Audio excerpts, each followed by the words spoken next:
Oi, produtor! Oi, produtora!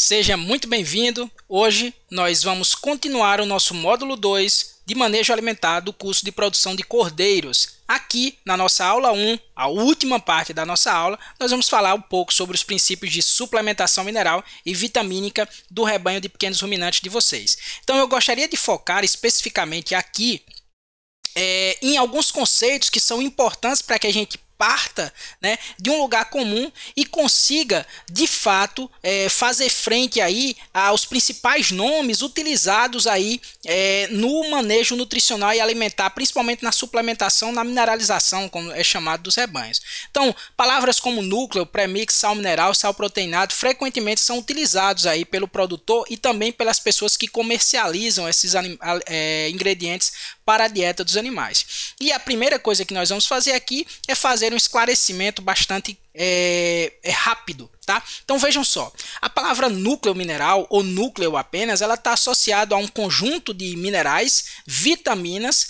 pronto para uso e misturado aos macronutrientes da dieta dos animais. Então, esse núcleo mineral, ele frequentemente deve ser misturado aos ingredientes proteicos e aos ingredientes energéticos, e ele vai ser, muitas vezes, a única fonte de minerais, o único veículo de minerais utilizado na dieta. Excetuando, é óbvio, o concentrado proteico, o concentrado energético e a forragem, esse material vai ser o principal veículo de minerais da dieta, o núcleo, tá? Então, o núcleo frequentemente tem minerais, pode ter vitaminas, pode ter aditivos, e esse material está pronto para ser misturado aos outros componentes da ração, volumoso, concentrado, e ser ofertado para os animais. Nós temos também os premix, tá certo? Os premix minerais, os premix vitamínicos, frequentemente são premix de microminerais ou misturas de microminerais que precisam ser misturados a fontes de cálcio e de fósforo, para poderem então fazerem uma mistura geral na ração dos animais. Então os premix são uma pré-mistura, tá certo? Então você tem uma mistura de microminerais ali, aquele material de microminerais precisa ser misturado a uma fonte de cálcio e de fósforo, e dentro dessa mistura de cálcio e fósforo, só então ser misturado ao concentrado e ao volumoso da dieta dos animais. Então esse premix nada mais é do que um ingrediente mais concentrado que precisa de uma diluição com outros ingredientes minerais e ainda uma diluição dentro da ração. O sal mineral é um termo sinônimo de núcleo, tá certo? Enquanto que o sal proteinado, ele é um material que apresenta micro e macro minerais associado a uma fonte proteica, que pode ser uma fonte de proteína verdadeira ou uma fonte de nitrogênio não proteico, como é o caso da ureia. Tá certo? Então, sal proteinado ou proteico energético frequentemente é a associação de um componente mineral, que pode ser um núcleo mineral, com ingredientes concentrados proteicos no sal proteico ou ingredientes concentrados proteicos e energéticos no sal proteinado, no sal proteico energético. Nesse caso específico, vocês estão vendo aí, por exemplo, é um núcleo mineral. A recomendação de oferta desse núcleo mineral nas diferentes fases de vida de ovinos aí. Esse núcleo mineral ele vai ser associado aos ingredientes, né, concentrados energéticos, lembrando o milho e o farelo de trigo, e concentrado proteico, farelo de soja, e ofertado para os animais.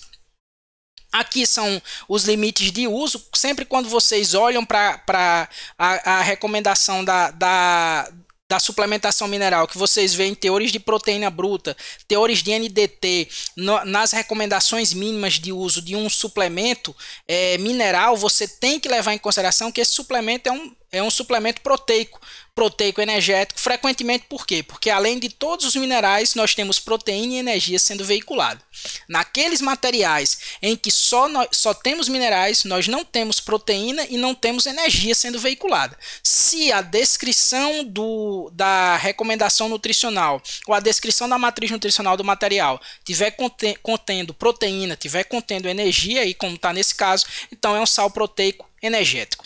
Esse caso específico aqui, ó, é um material que vai apresentar teores de fósforo, selênio, vitamina E e monenzina. Isso é um núcleo, tá certo? Esse núcleo aí, ele leva em consideração, além de minerais, aditivos zootécnicos, como é o caso da monesina e as vitaminas. Então esse é um núcleo, e esse núcleo é um núcleo que apresenta minerais, vitaminas e aditivos. Então, pessoal, dito esse estabelecimento, né, eu gostaria de gastar o demais tempo com você, produtor, com você, produtora, para falar um pouco, ou situar vocês um pouco dos tipos de minerais que nós encontramos. A principal fonte de minerais para a dieta dos animais é o solo, tá certo? Entretanto, existe uma distribuição muito diversa, muito heterogênea desses minerais nos solos, e de forma que isso varia bastante, gerando as manchas de solo. Tá certo? E aí, quais são as principais fontes de minerais que nós utilizamos na dieta dos animais? Nós podemos utilizar os minerais provenientes das plantas, das forragens que nós utilizamos para as nossas cabras e ovelhas, para aqueles minerais presentes nos concentrados, nos farelos, nos grãos e nas tortas que nós utilizamos para os nossos rebanhos.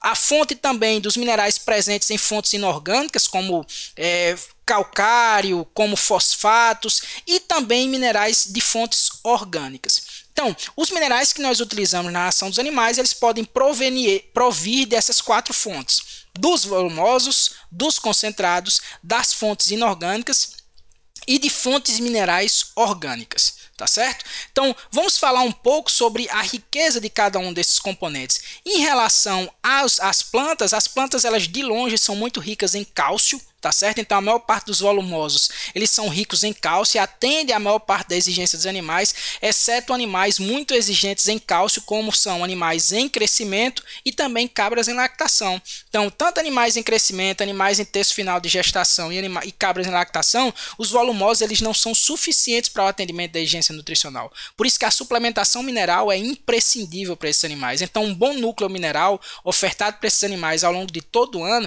é essencial para a manutenção da saúde desses animais. E a oferta apenas de volumoso, sem uma correção mineral, por exemplo, dos outros componentes, faz com que os animais tenham deficiência mineral, queda no sistema imunológico e adoecimento, maior morbidade e maior mortalidade do seu rebanho. Então, os minerais eles costumam ser utilizados pelos produtores. Os produtores meio que se assustam com o maior consumo desses minerais quando são ofertados pelos animais, mas depois os animais tendem a estabilizar o consumo, desde que ou até mesmo o produtor e a produtora pode regular o consumo desses minerais, inserindo esses minerais dentro da própria ração ou do suplemento ofertado para os animais. Então, os minerais na planta, frequentemente, eles se localizam nas folhas. Na medida que a planta amadurece, o teor de mineral cai, tá certo?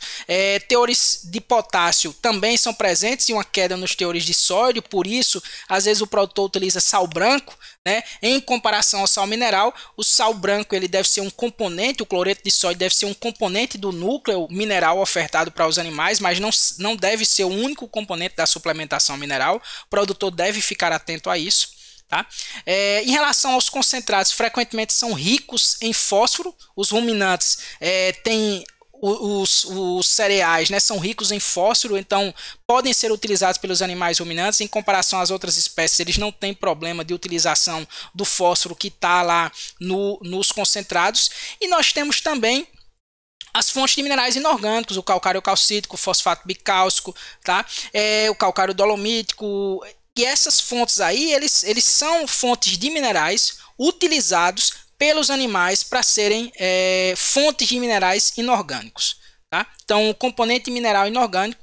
Por último, né, nós vamos falar um pouco das fontes de minerais orgânicas. Então, algumas empresas têm tecnologias para inserir os minerais em moléculas orgânicas e aumentar a biodisponibilidade ou aproveitamento desses minerais.